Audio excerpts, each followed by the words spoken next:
യേശുവിൻ്റെ പീഡാനുഭവങ്ങൾ. An Catherine എംറിച്ചിൻ്റെ ദർശനങ്ങൾ. അധ്യായം 23. ഈശോ ഭൂമിക്കടിയിലുള്ള തടവറയിൽ. മർദ്ദനമുറികൾക്ക് വിരാമം ഇട്ടുകൊണ്ട് യേശുവിനെ കമാനാകൃതത്തിലുള്ള ഒരു തടവറയിൽ അടച്ചു. അതിൻ്റെ അവശിഷ്ടങ്ങൾ ഇന്നും നിലനിൽക്കുന്നു. വില്ലാളികളിൽ 2 പേർ മാത്രം അവൻ്റെ കൂടെ നിന്നു. താമസിയാതെ വേറെ 2 പേർ പകരം നിയോഗിക്കപ്പെട്ടു. മർദ്ദകർ വൃത്തിഹീനമാക്കിയ ഉടുപ്പ് തന്നെയാണ് ഈശോ അപ്പോഴും ധരിച്ചിരുന്നത്. ഈശോയുടെ ശരീരം തുപ്പൽ കൊണ്ടും പലതരം അഴുക്കുകൾ കൊണ്ടും നിറഞ്ഞു. കൈകൾ തമ്മിൽ ചേർത്ത് വരിഞ്ഞു കെട്ടിയിരുന്നു. തടവറയിലെത്തിയ യേശു താൻ ഇതുവരെ സഹിച്ചതും സഹിക്കാനിരിക്കുന്നതുമായ പീഡകളെല്ലാം പരിഹാരബലിയായി സ്വീകരിക്കണമേ എന്ന് പിതാവിനോട് പ്രാർത്ഥിച്ചു. തൻ്റെ ഘാതകർക്ക് വേണ്ടി മാത്രമായിരുന്നില്ല, പ്രത്യുത ഇപ്പോൾ താൻ സഹിക്കുന്നത് പോലെയുള്ള പീഡകൾ ഭാവിയിൽ സഹിക്കേണ്ടി വരുന്ന സകലരും ക്ഷമയില്ലായ്മയിലും കോപത്തിലും പ്രലോഭിതരാകാതിരിക്കുവാൻ വേണ്ടിയായിരുന്നു പ്രാർത്ഥന. ഇരുളടഞ്ഞ ആ തടവറയിലും ഒരു നിമിഷം പോലും വിശ്രമിക്കുവാൻ ഈശോയെ അവർ അനുവദിച്ചില്ല. മധ്യത്തിൽ ഉണ്ടായിരുന്ന ഒരു സ്തംഭത്തിൽ അവിടുത്തെ അവർ ബന്ധിച്ചു. ചങ്ങലയുടെ ഭാരത്താൽ നിവർന്നു നിൽക്കാനാവാത്ത വിധം അവശനായ ഈശോയെ തൂണിൽ ചാരി നിൽക്കുവാൻ പോലും അവർ അനുവദിച്ചില്ല. പലവിധത്തിൽ അവിടുന്ന് അപമാനിതനായി.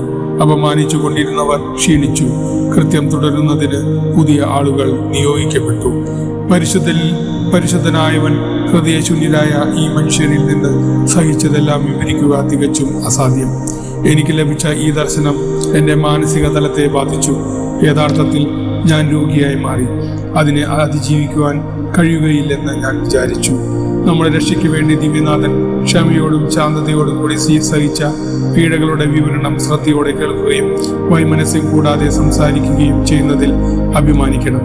വധിക്കപ്പെട്ട ഒരു വ്യക്തിയുടെ ശരീരത്തിൽ താൻ ഉണ്ടാക്കിയ മുറിവുകളുടെ മേൽ കൈകൾ വയ്ക്കുവാൻ കൊലയാളി നിർബന്ധിക്കപ്പെടുമ്പോൾ അവനുണ്ടാകുന്ന മാനസികാവസ്ഥയാണ് ഇപ്രകാരം ചെയ്യുമ്പോൾ നമുക്കും അനുഭവപ്പെടുന്നത്. ഈശോ മൗനമായി എല്ലാം സഹിച്ചു.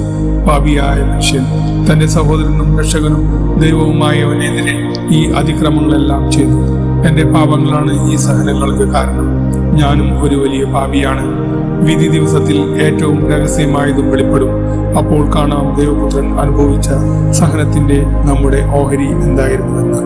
ശത്രുക്കൾ യേശുവിനെ ഏൽപ്പിച്ച പീഡനങ്ങൾ നമ്മുടെ ഫലങ്ങൾ മൂലമുള്ള ഒരുതരം സമ്മതം മൂടലാണ് അഥവാ പങ്കാളിത്തമാണ്.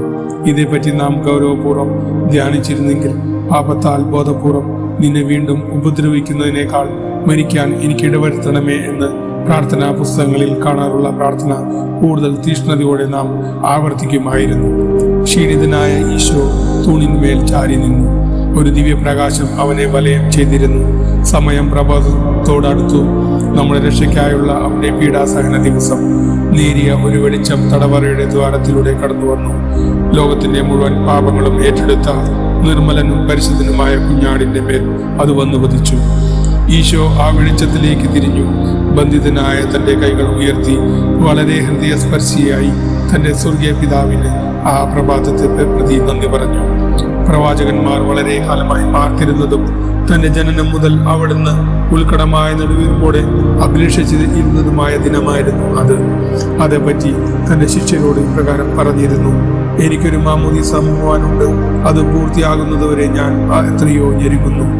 ഞാൻ അവന്റെ കൂടെ പ്രാർത്ഥിച്ചു, എന്നാൽ അവൻ ഉപയോഗിച്ച വാക്കുകൾ എനിക്ക് പറയാനാവില്ല. എന്നാൽ എനിക്ക് വേണ്ടി അവിടുന്ന് സഹിച്ചതും സഹിക്കാനിരിക്കുന്നതുമായ ഭീകര പീഡകളെ പ്രതി സ്വർഗീയ പിതാവിന് നന്ദി പറയുന്നത് കേട്ടപ്പോൾ എൻ്റെ മനസ്സ് അനിയന്ത്രിതം വിധം ആർദ്രമായി. അത്യന്തം തീഷ്ണതയോടെ ഇപ്രകാരം ആവർത്തിച്ചു കൊണ്ടിരിക്കാനേ എനിക്ക് കഴിഞ്ഞുള്ളൂ. നാഥ, ഞാൻ അപേക്ഷിക്കുന്നു, ഈ സഹനങ്ങൾ എനിക്കും നൽകൂ. അവ എൻ്റേതാണ്. എൻ്റെ പാപങ്ങൾക്കുള്ള ശിക്ഷ എന്ന നിലയിൽ ഞാൻ അവ അർഹിക്കുന്നു.